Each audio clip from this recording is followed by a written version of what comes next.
Coming at you full-fledged, it's your boy Raised Man Reg with another video for y'all, man.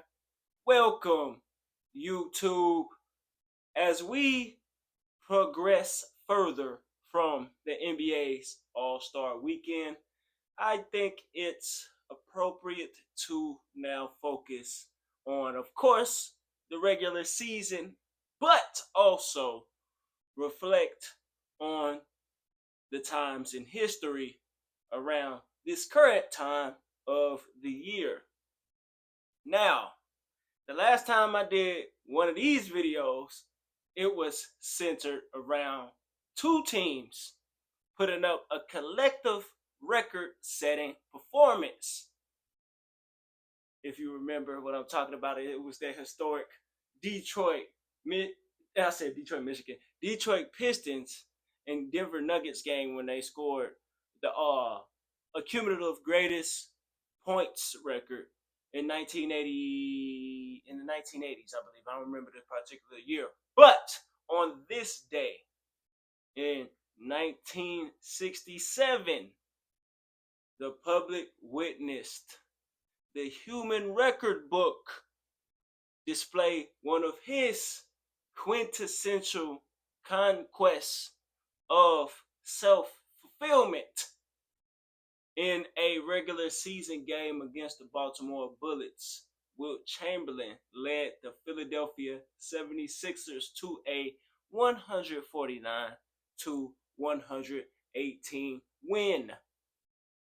That high score was primarily produced by Wilt as he dropped an ungodly triple-double, 42 points, 10 assists, and 30 rebounds.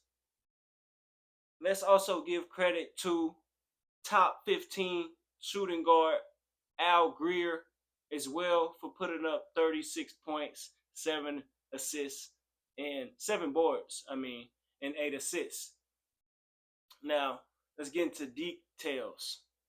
The record in particular that was set by the Stilt was converting the most baskets in a game with exactly 0 field goals missed with 18. Now, let's put that into perspective.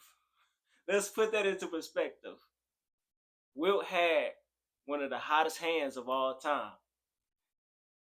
In that game, he went for an easy 36 points and practically stopped scoring to get extra possessions as well as his team involved.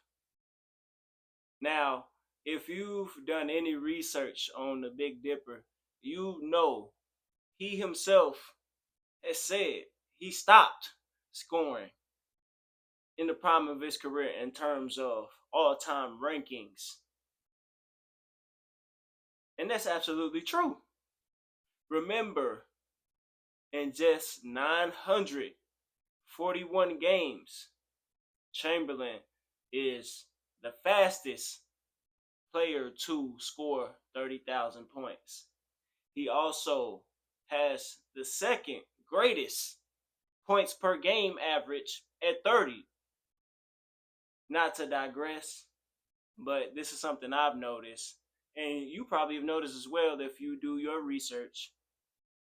At almost every scoring record in terms of output, Wilt and Michael Jordan are at the top of it. You got points per game. You got this record. You have also another record, most seasons leading the league in field goal percentage. And the crazy thing about that is these two are two different positions. Michael Jordan is a shooting guard, and Wilt Chamberlain is arguably the greatest center of all time. Both of them the greatest players at their position, arguably. But I will confidently say that Wilt Chamberlain and Michael Jordan are the greatest scorers at their position. The two greatest scorers, the two most dominant scorers ever, in my opinion. I will confidently say that.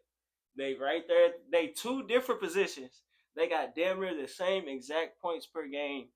They play two completely different styles, and they right consistent. And this is consistent. They right they right there at the top of the all time scoring records in terms of output. Now, Michael Jordan maxed out. We know Michael Jordan didn't take no game off. And I'm not going to necessarily say Wilt did either, but again, like I said earlier, he had conquests of what he wanted to do in the game, determined by his skill. Now, did he get distracted by that? Absolutely not. I would just say he was a great player.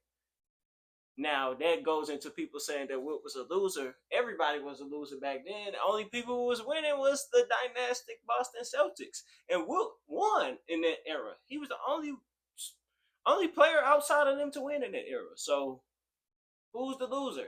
And he won after the dynastic Celtics disbanded. He won after and during.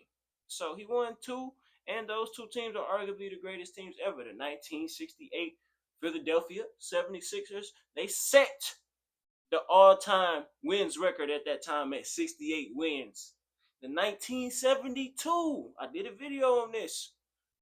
LA Lakers, they also, Wilt Chamberlain, years later, 4 years later, defensive anchor, not the offensive leader like he was on the Sixers, defensive anchor, led them again, beat his own record, all-time wins at 69, went on a magical, quote-unquote magical, 33 straight wins to bring home Los Angeles' first championship. So, Wilt Chamberlain, he was just great. He was just dominant. These records that LeBron be beating, bro, it be accumulation. He's not setting. Name the last outside of outside of accumulation. Name one record that LeBron James set.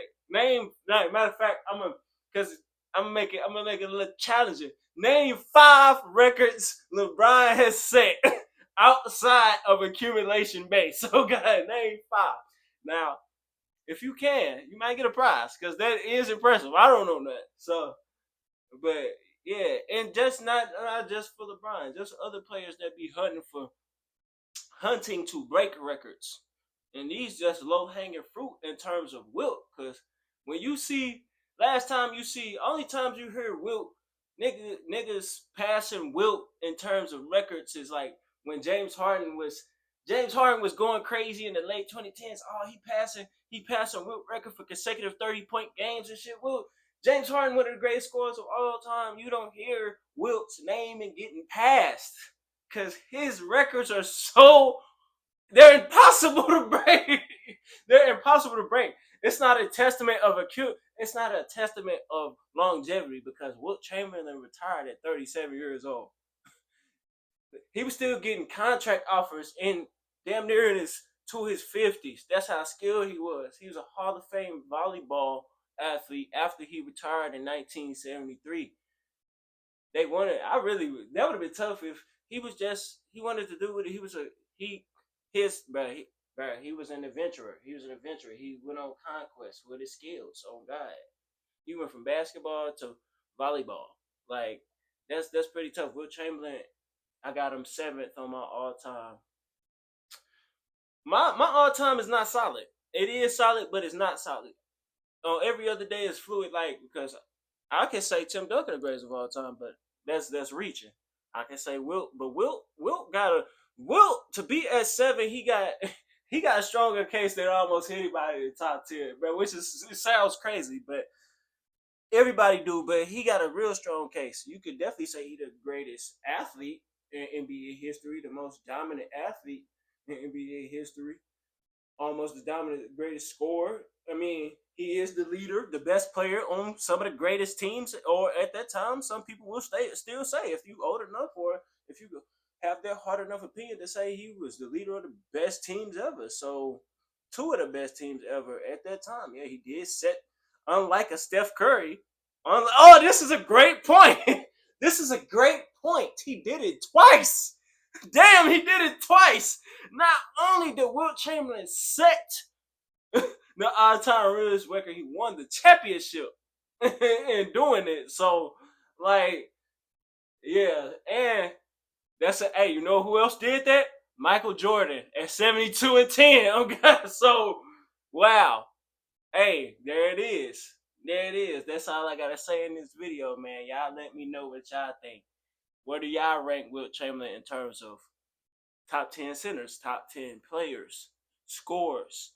Y'all let me know. But first, hit that like button, comment at the beginning, middle, and end of this video. Share for others to see. Subscribe if you're new, and hit that notification bell so you can be notified every time I drop. And I am